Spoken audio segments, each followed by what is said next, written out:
First and foremost, when somebody goes into a bank and they ask for a mortgage and sit down with the mortgage broker, very quickly the mortgage broker will give them the documents that they need to give to a conveyancing solicitor who they engage.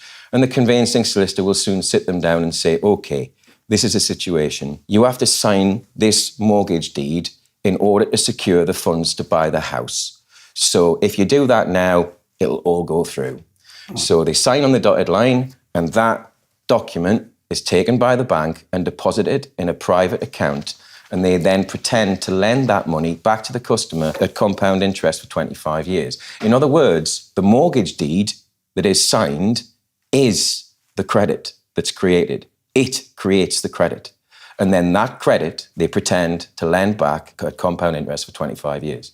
So the second aspect of it that must be considered is it's actually illegal to sign any mortgage deed to a property that you don't yet own. And that point was hammered home significantly in a case called Southern Pacific Mortgages in 2015, when in the Supreme Court, the President of the Supreme Court, Lady Hale, ruled that despite the common practice of the entire conveyancing industry for many years, it was in fact entirely right that nobody has either a legal or equitable right to sign a deed to any property prior to becoming the owner of it.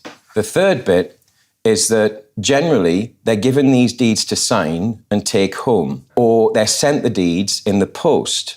And when they receive them, they're told to sign them and send them back to the conveyancing solicitor, who then adds a witness to the signature. But they weren't there at the time and place of execution.